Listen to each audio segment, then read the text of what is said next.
La Direction générale des impôts au service du contribuable et du développement du Cameroun.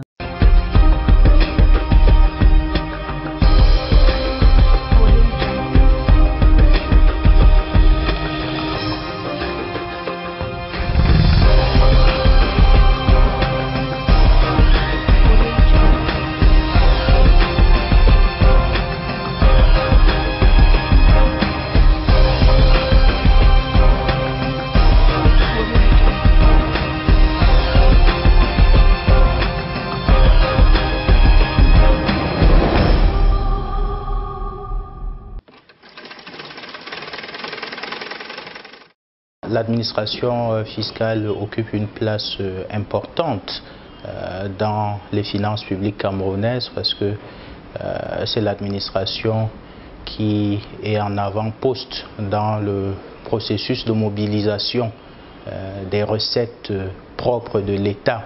Et donc, bien évidemment, c'est une place très importante parce que les recettes mobilisées par l'administration fiscale contribuent en grande partie à la couverture des charges publiques, à la mise en œuvre des projets de développement de notre pays.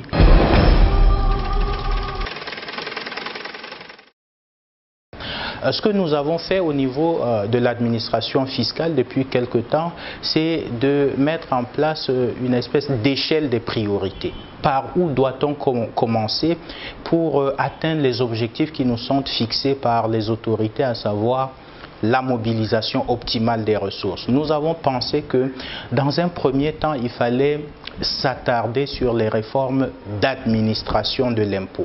Parce que pour mobiliser les ressources, même si les lois sont bonnes, si une administration n'est pas bien organisée, elle peut passer à côté de l'essentiel.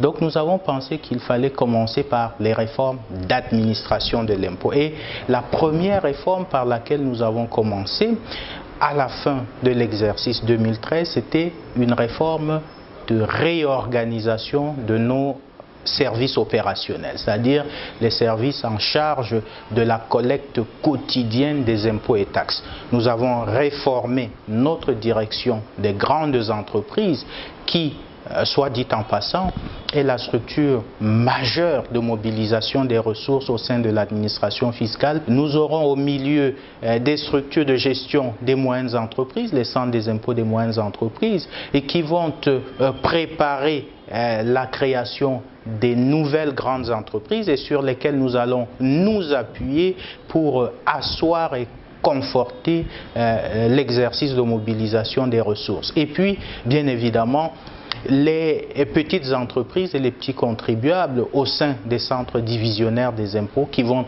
nous permettre, bien évidemment, d'améliorer la fiscalité des personnes physiques qui est encore loin d'être parfaite.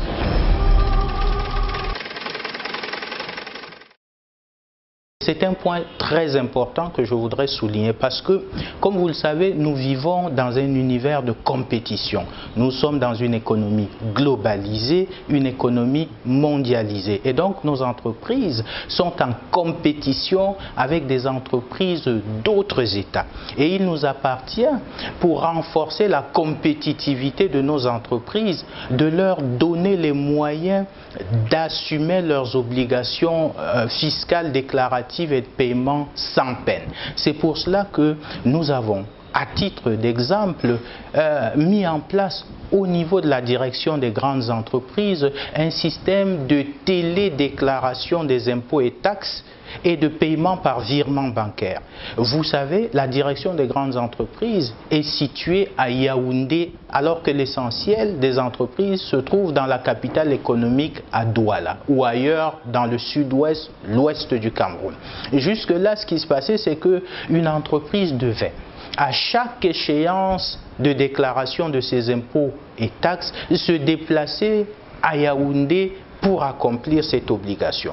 Nous avons pensé que ceci constituait une perte de temps et d'argent pour les entreprises. Et nous avons profité de l'environnement des nouvelles technologies, de l'information et de la communication pour dire, dorénavant, une entreprise n'a pas besoin de se déplacer pour effectuer ses obligations déclaratives et de paiement. Elles peuvent, les entreprises, à partir du portail Internet de la Direction générale des impôts, souscrire leurs déclarations de manière électronique sans avoir à se déplacer. Et ceci est une avancée majeure parce que, couplé au paiement par virement bancaire, l'entreprise n'a plus de contact à avoir avec l'agent de l'administration fiscale en dehors des quelques rares contrôles qui peuvent intervenir lorsque nous avons des signaux qui nous montrent que les déclarations de l'entreprise ne sont pas sincères. Vous savez, il n'y a rien de plus pénible pour un contribuable qui pense venir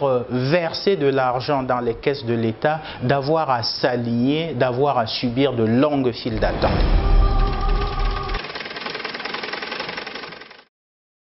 L'impôt ne saurait être un frein au développement.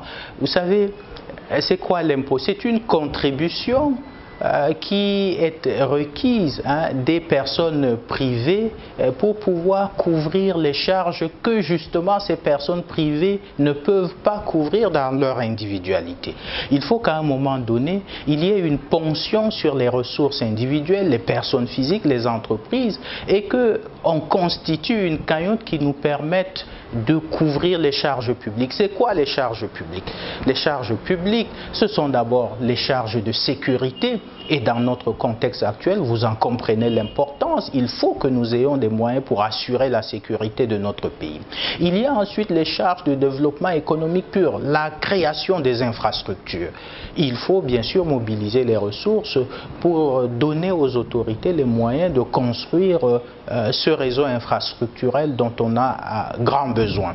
Il faut bien évidemment tenir compte aussi des dépenses à caractère social comme l'éducation, la santé, et tout cela est supporté bien évidemment par le produit des impôts et taxes que nous collectons. Plus nous contribuons, plus nous donnons aux autorités les moyens d'aller plus en avant dans la réalisation de ces différentes infrastructures.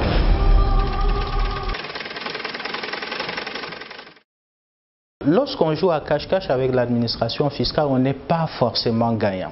Et on peut se rendre compte, si on se rapproche de l'administration fiscale, de ses agents, que le jeu du cache-cache nous coûte plus cher qu'un jeu de la transparence avec l'administration fiscale.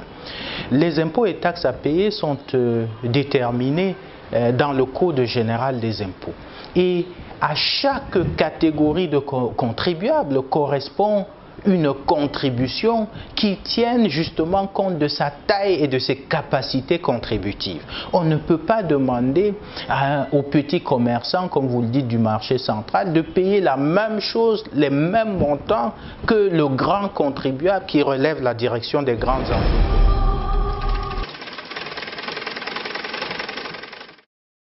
Il peut arriver que des contribuables cherchent à délocaliser leur profit pour que celui-ci ne soit pas imposé, en essayant par exemple de les placer dans des paradis fiscaux où le système fiscal est quasi inexistant.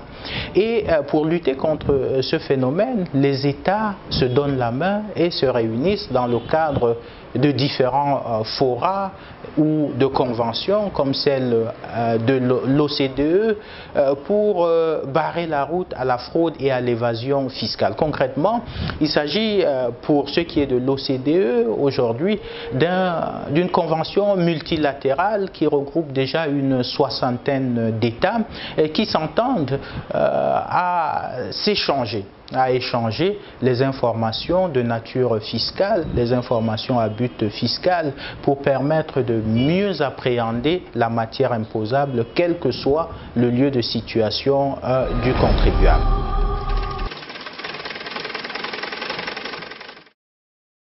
J'invite les contribuables camerounais à faire davantage preuve de civisme fiscal.